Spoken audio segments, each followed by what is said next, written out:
Vous êtes un tout petit peu moins que 72 000 à me suivre et je tiens à vous remercier du fond du cœur. C'est incroyable ce que je vis en ce moment sur YouTube et ça c'est grâce à vous. Et d'ailleurs récemment j'ai regardé un petit peu les données de la chaîne et il y a 60% de gens qui regardent les vidéos qui ne sont pas abonnés. Je relance donc le défi de cette vidéo, toute personne qui la regarde doit être abonnée. Cliquez-moi sur ce bouton rouge et notre objectif des 100 000 abonnés avant décembre sera atteint très rapidement. Mais aujourd'hui les amis, je ne suis pas venu les mains vides. Et oui, ça fait un petit peu plus d'un an que je vous promettais de sortir les vidéos sous forme audio et aujourd'hui, c'est le cas. Les histoires sont désormais disponibles sur Spotify et Apple Podcast et je les sortirai environ une semaine après leur publication sur YouTube. J'espère que ça va vous plaire, en tout cas ça m'a été très demandé. Mais bref, assez parlé, aujourd'hui c'est l'histoire de Jonathan. Malheureusement dans sa vie, tout ne va pas à merveille. Il traverse même une période qui est très compliquée pour lui. C'est une séparation. Oui, il était en couple depuis des années avec sa chérie et malheureusement, ils ne sont plus sur la même longueur d'onde. Les deux ont décidé d'un commun accord de se séparer pour le bien l'un de l'autre. Mais franchement, lorsque vous êtes avec une personne depuis de nombreuses années, se séparer d'elle, c'est pas toujours facile. Jonathan nous raconte qu'il y a deux choses qui lui permettent de surmonter un peu cette épreuve.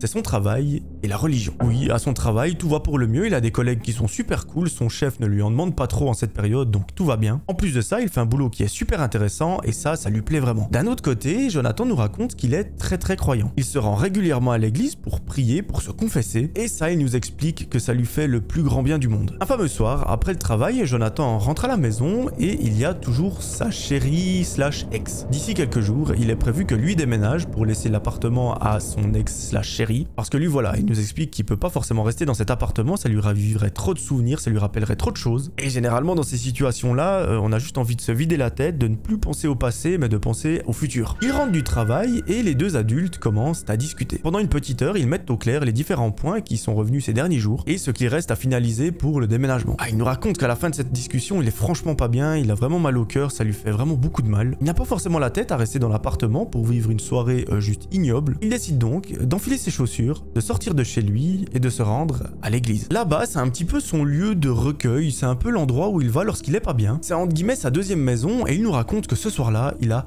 franchement envie d'y aller. Et au-delà de l'envie, il en ressent carrément le besoin. D'habitude, il s'y rend en voiture, mais aujourd'hui, voilà, il a envie d'aller à pied, ça va lui libérer la tête, ça va lui aérer l'esprit. Il s'avance sur la route et au bout de 25 minutes de marche, il arrive enfin aux portes de cette église. Apparemment, Jonathan habite dans un tout petit village, donc il connaît absolument toutes les personnes qui se rendent dans l'église. Elles ne sont d'ailleurs pas bien nombreuses, il nous raconte qu'il en connaît à peine 10. Et ce qui est parfait, c'est qu'il y a rarement du monde. Ce soir-là, ça tombe bien, il est tout seul dans l'église, d'ailleurs c'est pas rare, il y a très peu de monde qui la fréquente. Et lui, il se dit, je vais pouvoir prier en paix et tout va bien se passer. Je vais pouvoir m'aérer l'esprit, je vais pouvoir reprendre un petit peu le contrôle de ma vie et les jours qui viennent seront bien meilleurs. Pendant plusieurs minutes, il effectue sa prière, il n'y a aucun bruit dans l'église et une fois qu'il a terminé, il sort de celle-ci. À ce moment-là, il est un petit peu plus que 22 h, à l'extérieur il fait tout nuit, on voit que dalle à 5 mètres, mais lui, il lui reste quand même 25 minutes de marche. Très bien, il se met en route, mais au bout de quelques mètres seulement, il se retourne parce qu'il a entendu un bruit qui provient de la porte d'entrée de l'église. En se retournant, il voit qu'il y a une personne qui s'approche de l'église comme s'il voulait y entrer. Il la voit de dos, mais il arrive à distinguer une personne âgée, ou du moins pas toute jeune. Bon malgré le fait qu'il connaisse toutes les personnes qui fréquentent le lieu,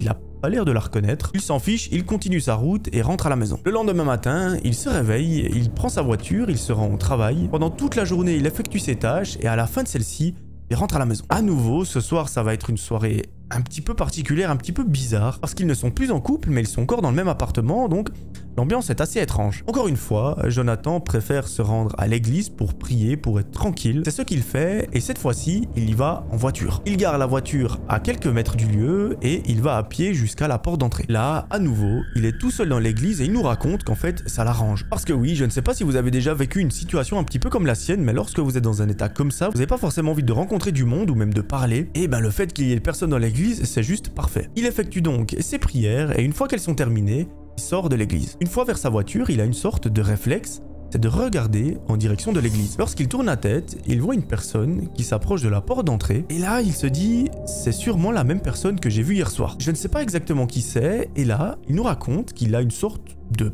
pressentiment, ou du moins son esprit un petit peu curieux lui dit écoute mec, va voir ce qui se passe. Il s'approche donc d'un buisson, il regarde derrière et il voit la personne qui rentre dans l'église. Il se dit bon, je vais rester là pendant un petit moment pour voir si elle ressort, pour voir ce qu'elle fait parce que je ne la connais pas. Et à peine la personne rentrée dans l'église, elle en ressort une minute plus tard. Assez étrange, qu'est-ce qu'une personne viendrait faire dans une église pendant une minute? Je ne sais pas, même si admettons elle voulait juste visiter ou se promener ou j'en sais rien quoi.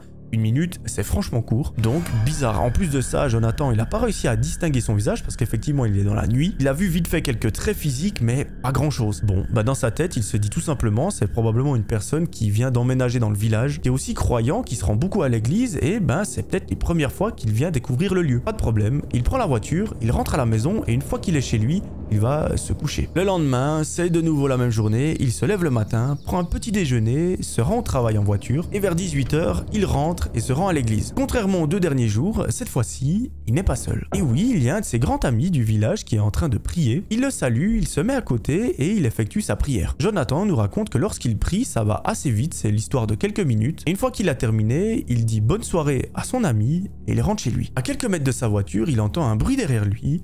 Il se retourne et il revoit cette fameuse personne. Encore une fois, il semble se rendre vers la porte d'entrée de l'église et Jonathan, il ne se pose pas plus de questions. Il monte dans sa voiture et rentre chez lui. Le lendemain, le programme de la journée change un petit peu. Effectivement, aujourd'hui on est le week-end et généralement quand c'est comme ça, Jonathan il aime bien aller prier le matin. C'est donc ce qu'il fait, il se rend aux premières heures à l'église, il gare sa voiture dans le parking qui se trouve juste à côté, il se rend à pied en direction de la porte d'entrée, mais lorsqu'il l'ouvre, Jonathan commence sérieusement à bader. Il voit une personne qui est allongée sur le dos dans l'allée principale et ça, c'est assez inhabituel. Il s'en approche très gentiment, mais au fur et à mesure qu'il avance, il voit très vite que la personne n'est pas consciente. Et à un certain moment, il voit carrément qu'autour d'elle, il y a une sorte de liquide et je vous laisse imaginer de quoi il s'agit. Arrivé à 2 mètres de cette personne, Jonathan est complètement choqué parce que la personne qui est couchée devant lui semble présenter plusieurs blessures par arme blanche et là, il n'y a malheureusement aucun doute, cette personne est décédé. Le premier réflexe qu'il a, c'est de sortir son téléphone, de composer le numéro de la police et de les appeler. Et celui-ci au téléphone dit « Écoutez, on va envoyer une patrouille, vous sortez de l'église, mettez-vous dans un endroit sécurisé comme dans votre voiture et attendez qu'on arrive sur les lieux. » C'est ce que notre ami Jonathan fait, il se dit « Je vais sortir de cette église en courant ».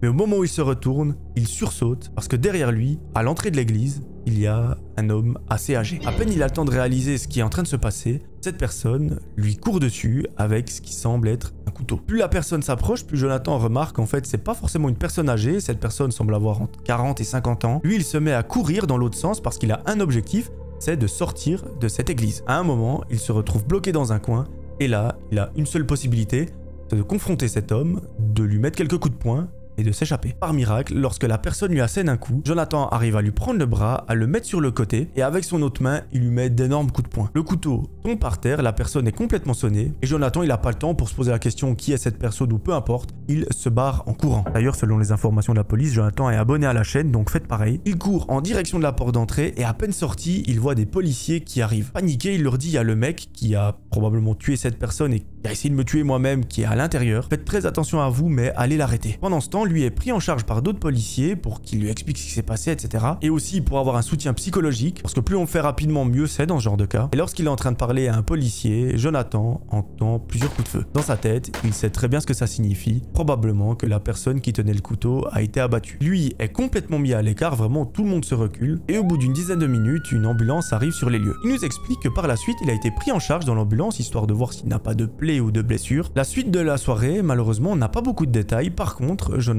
nous raconte un petit peu les jours d'après. Il a été convoqué plusieurs fois au commissariat pour livrer son témoignage et c'est quelques semaines plus tard qu'il apprendra la bien triste réalité derrière cette histoire. En fait, il ne s'en est pas rendu compte sur le moment, mais la personne qui était allongée devant lui dans un bain de sang lorsqu'il est entré dans l'église, c'était son grand ami de la veille et c'est la personne qui tenait le couteau qui l'a assassiné. Cette personne, après enquête, il s'avère que c'est la même que Jonathan a aperçu rentrer plusieurs fois dans l'église le soir lorsque lui la quittait. C'était pas du tout une personne du village, mais c'était juste un mec complètement dérangé. Et l'histoire ne s'arrête pas là, parce que la même soirée où il a ôté la vie de l'ami de Jonathan, il s'est rendu dans une autre église et a fait la même. Ce soir-là, c'est donc 2 personnes qui ont perdu la vie et malheureusement, l'une d'entre elles était un grand ami de Jonathan. Il est la première personne à être arrivée le lendemain matin dans l'église lorsque tout ça s'est passé et malheureusement, le corps gisait encore là au milieu de l'allée principale et l'agresseur était encore sur les lieux. À partir de ce jour-là, il nous raconte que c'est plusieurs mois qui ont été nécessaires pour se remettre sur pied. Parce que imaginez la période qu'il traversait déjà à la base, avec tout ça en plus, c'est juste ignoble. Mais aujourd'hui, on est hyper content parce que Jonathan, il nous raconte qu'il est hyper heureux, qu'il a retrouvé l'amour. Au niveau professionnel, tout va bien, qu'il a sa famille, ses amis et